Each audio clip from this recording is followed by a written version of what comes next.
अल्लाहुम्मा सल्ली अला मुहम्मद व अला आलि मुहम्मद रब्बी ज़िदनी इल्मा औज़ु बिल्लाहि मिनश शैतानिर रजीम बिस्मिल्लाहिर रहमानिर रहीम रब्बि इश्रह ली सदरी व यस्सिर ली अमरी वहलुल उक़दतम मिन लिसानी यफ़क़हू क़ौली सदक़ल अज़ीम।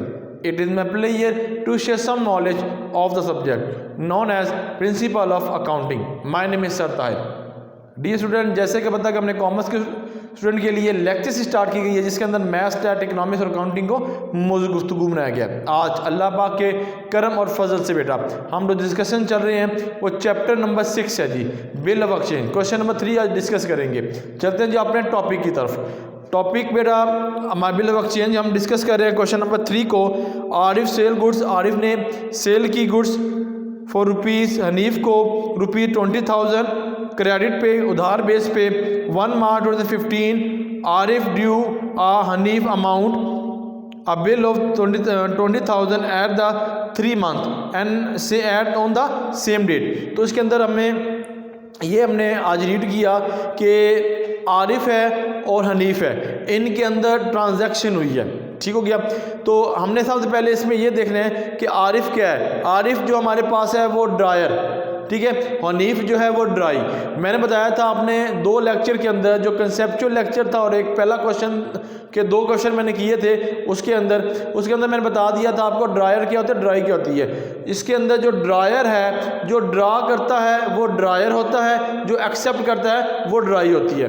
जहाँ तक मैंने आज आपको रीड की अभी तक उसके अंदर 2 एंट्रीज पास होंगी, एक ड्रायर के यानी कि अकाउंट्स के अंदर और एक ड्राई के अकाउंट के अंदर। चलता हूँ जी अपनी जनरल एंट्री पास करूँगा, मगर इस क्वेश्चन के अंदर मैं जनरल जो एंट्रीज हैं वो लिखूँगा, मैं जनरल परफॉर्मा बनाऊँगा नहीं, बस जनरल एंट्री पास करूँगा।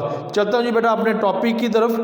तो यहाँ पे लिख देता हूँ क्वेश्चन नंबर 3 है बेटा मेरे पास, क्वेश्चन नंबर 3, ठीक है जी।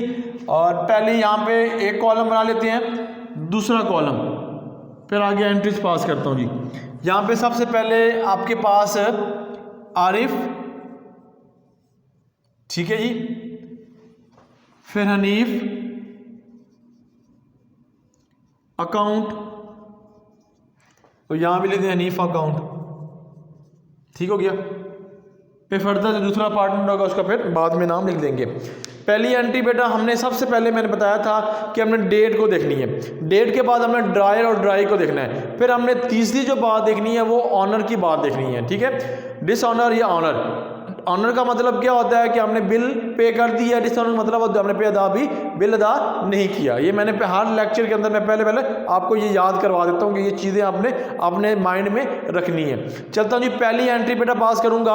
अब यहाँ पे हमने जो फैसला करना है ड्रायर और ड्राई का, यो इसने ड्रा किया यानी कि बिल इसने ड्रा किया यानी कि ये क्या हुआ ड्रायर, और इसने एक्सेप्ट किया ये ड्राई यानी कि इसने सेल किया और इसने क्या परचेज किया। तो बेटा मैं एंट्री पास कर लेता हूँ। जो सेल करता है, सेल हमेशा क्या होती है हमारे पास क्रेडिट होती है जी, ठीक हो गया, क्योंकि इनकम हमारे पास हमेशा क्या होती है क्रेडिट। तो सेल हमारे पास हमेशा इनकम होती है जिसकी वजह से हम क्या करेंगे इसको क्रेडिट। सेल अकाउंट हो गया, ये परचेज करेंगे तो परचेज हमेशा क्या होती है डेबिट। आपने जनरल एंट्री की हुई है, मैंने हर लेक्चर में ये बता रहा हूँ कि जिसको चैप्टर नंबर 4 आता हो जनरल का तो वो ये आसानी से बिल ऑफ चेंज को अंडरस्टैंड कर सकता है। उसके अंदर डेबिट, क्रेडिट, ऐसे लायबिलिटी के बारे में हमने बताया हुआ है। मेरे यूट्यूब चैनल पे आपको ये सारी लेक्चर मिल जाएंगे। ओके जी, अब किसने सेल किया, आरिफ ने सेल किया इसको, तो यहाँ पे आरिफ का अकाउंट आ जाएगा यानी कि टू हनीफ, जो अपने अकाउंट के अंदर आरिफ का नाम लिखेगा टू आरिफ अकाउंट। और किसने सेल किया, आरिफ ने सेल किया, और इसने किससे परचेज किया है वो आरिफ से परचेज किया, हनीफ ने परचेज किया, तो यहाँ लिख दूंगा हनीफ, ठीक है जी, हनीफ अकाउंट। और कितना जी 20,000 से डेबिट हनीफ, और सेल भी 20,000 से बेटा क्रेडिट, परचेज 20,000 से डेबिट और आरिफ 20,000 से क्रेडिट। ये बेटा पूरी एक ट्रांजैक्शन बनेगी। तो आप यहाँ पे लिख भी सकते हैं ये क्या ट्रांजैक्शन है बेटा। यहाँ पे आप लिख सकते हो नरेशन, जो मैंने आपको पहले बता चुका हूँ कि goods sold and goods purchase, ठीक है जी। नरेशन क्या लिखेंगे, गुड्स सोल्ड विद क्रेडिट लिख दें, विद क्रेडिट, ठीक है जी। यहाँ नरेशन है कि गुड सेल या परचेज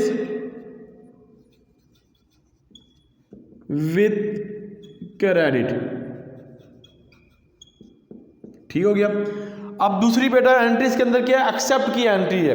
अब वो बिल इशू कौन करेगा, ये करेगा, क्योंकि मैं डायग्राम के जरिए आपको बता चुका हूँ। जो यानी कि इसने इसको बेची, ठीक है, इसने कहा कि मैं कुछ अर्सा के बाद आपको पेमेंट करूंगा। जैसे इस एंट्रीज के अंदर उसने बताया 3 माह बाद उसने अदा करनी है। तो डेट भी पहले लिख लूँ, डेट मैं पहले बता रहा हूँ कि ये बहुत अहमियत की हामिल है। फर्स्ट को बेटा 1 मार्च 2015। तो ये भी जो एंट्री बेटा हुई है, ये भी कब हुई है, 1 को मार्च 2015। डेट बड़ी अहमियत की हामिल है बेटा। डेट को तो आपने ना ऐसे याद रख लेना कि जब तक डेट की प्रॉब्लम हो तो फिर जो एंट्रीज हैं वो आगे पीछे होने का चांसेस होते हैं। तो डेट आपने जरूर माइंड में रखनी है। अब देखिए जी, इसने क्या किया, परचेज किया इससे, तो इसने पैसे देने थे आरिफ को। तो आरिफ ने जब आरिफ ने पैसे मांगे तो उसने कहा कि मुझे कुछ दिन की मोहलत चाहिए। तो फिर क्या किया, तो इसने आरिफ ने कहा कि ऐसा तो ठीक है मोहलत चाहिए मगर मुझे एग्रीमेंट कर लेते हैं। एग्रीमेंट के अंदर फिर इसने लिखा कि जो टर्म एंड कंडीशन है, फिर उस पर इसने भी सिग्नेचर किए और इसने भी सिग्नेचर किए। इसका मतलब है कि इसने पे करने हैं आरिफ को और आरिफ ने क्या करना है, एक्सेप्ट करना है। इसका मतलब है यहाँ पे जो एंट्री पास होगी, बिल रसीवेबल बेटा, बिल रसीवेबल अकाउंट डेबिट, ठीक है। और ये क्या होगा, टू बिल पेएबल। किसने रिसीव करना है, किससे, हनीफ से करना है। तो बेटा क्या होगा, हनीफ अकाउंट क्या हो जाएगा आपके पास, क्रेडिट। हनीफ अकाउंट क्या होगा, क्रेडिट। किसको देने हैं, इसने देने हैं आरिफ को। तो आरिफ अकाउंट क्या होगा, क्रेडिट। और यहां पर 20,000 से डेबिट, बे रिसीवेबल 20,000 से क्रेडिट हनीफ, आरिफ 20,000 से बेटा डेबिट और 20,000 से ही बिल पेएबल क्रेडिट करेंगे। नरेशन जो बेटा हमारे पास होगी, एक्सेप्ट यानी कि एक्सेप्टेड रिसीव,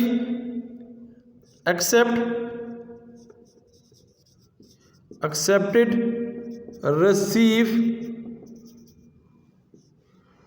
ऑन बिल, यानी कि इसको लिख देते हैं रिसीव फॉर 3 मंथ, ठीक है जी। अब यहां पे एक्सेप्टेड पेड फॉर 3 मंथ, ठीक हो गया बेटा। यहां तक जितनी मैं रीड की है वो मैंने दो एंट्री बेटा यहां पे कर ली। अब आगे चलते हैं जी, एंट्री के अंदर दूसरे में क्या कहता है। दूसरे फेज के अंदर वो हमें कह रहा है कि Haseeb is credit on Arif. Haseeb जो था, हसीब को क्रेडिट किया, यानी कि आरिफ जो सेलर था, जो ड्रायर था, आरिफ ने हसीब के कुछ पैसे देने थे क्योंकि हसीब क्रेडिट था, किसका, हसीब का। और उसके बाद फिर वो कहता है on ₹20,000 Arif is account by endorsing the bill of Hasib on March 3, 2015 on mutually Hanif honor is accepted। मैंने आपको ये बताया था ऑनर का लफ्ज़ आ जाए तो उसका मतलब है कि उसने पेमेंट कर दी, ठीक हो गया। पेमेंट जब कर देता है फिर क्या इशू होता है उसके बारे में बात करते हैं। और अब पहले ये हम देख लेते हैं कि इसने इस एंट्री के अंदर क्या बोली है। यहाँ तक तो आपको उम्मीद है समझ आ गई होगी। फिर क्या किया कि आरिफ ने पेमेंट करनी थी हनीफ को बेटा, ठीक हो गया, क्योंकि ये मैंने ब्रीफ किया हुआ है अपने कंसेप्चुअल लेक्चर के अंदर। आरिफ ने क्या किया, पैसे किसी के देने थे, उसका नाम है हसीब, हसीब को पैसे देने थे। इसका मतलब है कि यहाँ पर तो दूसरा जो पार्टनर आया है वो आरिफ की वजह से हसीब आया। तो यहाँ पे हसीब अकाउंट बेटा बनाना पड़ेगा मुझे। तो यहाँ मैं लिख देता हूँ हसीब अकाउंट, हसीब अकाउंट, ठीक है बेटा। और ये सारी एंट्री सारी बात है नहीं होगी, स्ट्रेट लाइन लगा दूंगा, कोई एंट्री इसमें पास नहीं होगी क्योंकि अब ये पर्सन आया। ओके जी, अब चलता हूँ जी हसीब अकाउंट। अब देखें कि इसने चेक किसको दे दिया, हसीब को, ठीक हो गया, क्योंकि इसने पेमेंट करनी थी हसीब की, तो एंट्री अब क्या पास करेगा, ये जो एंट्री पास करेगा इसने हसीब को देना है। इसका मतलब है कि ये बिल पास करेगा, हसीब अकाउंट बेटा क्या करेगा, डेबिट करेगा, क्योंकि हसीब को देनी है, हसीब अकाउंट डेबिट। और जो बिल रिसीवेबल होगा उसने रिसीव करना था किससे, हनीफ से, अब वो अदा करेगा किसको, हसीब को, तो हसीब को डेबिट कर दिया, फिर क्या क्रेडिट करेगा टू बिल ऑफ, यानी कि बिल रिसीवेबल अकाउंट क्या करेगा, क्रेडिट करेगा बेटा, कितने से, उतनी ही अमाउंट से वो क्रेडिट करेगा जी बिल रिसीवेबल को, ठीक है। अब दूसरी एंट्री क्या है, हसीब की, तो हसीब की एंट्री में बेटा वो जो बिल में यानी कि अकाउंट में क्या एंट्री करेगा, वो करेगा बिल रिसीवेबल, यानी कि आप इसने रिसीव करना बिल, तो यहाँ लिखूंगा bill receivable account debit to, किससे रिसीव करना है, आरिफ से, तो बेटा आरिफ का नाम आएगा, आरिफ अकाउंट क्या होगा, क्रेडिट, वही 20,000 की ट्रांजैक्शन से बेटा। और ये जो आपके पास दूसरा जो अकाउंट बचा सेंटर वाला हनीफ वाला, ये कोई एंट्री नहीं करेगा, ठीक हो गया। तो इसमें लिखते हैं बिल रिसीवेबल टू हनीफ, ठीक है जी, और बिल रिसीव, यहां लेते हैं बिल रिसीवेबल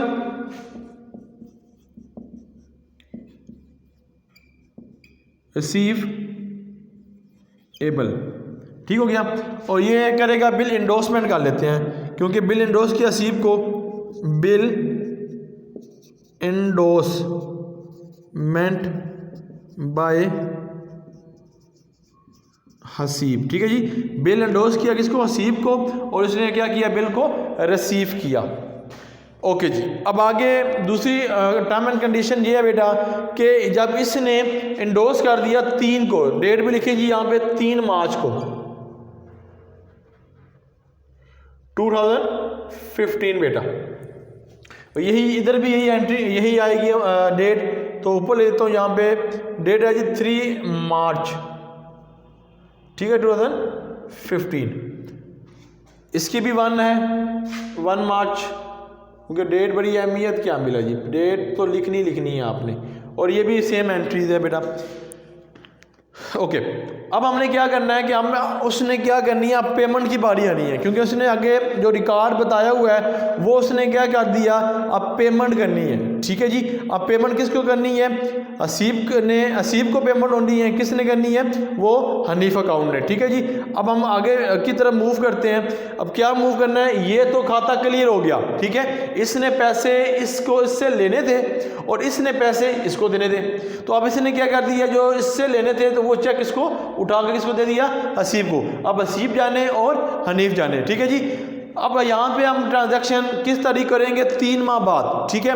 हमने कब इशू किया था, मार्च को, अब देखिए मार्च, अप्रैल, मई, ठीक है जी, और जून, मार्च, अप्रैल, मई और जून को वो जून के मंथ के अंदर वो ये चीज़ें क्या क्या, यानी कि जो पैसे किससे लेगा, वो लेगा हनीफ से।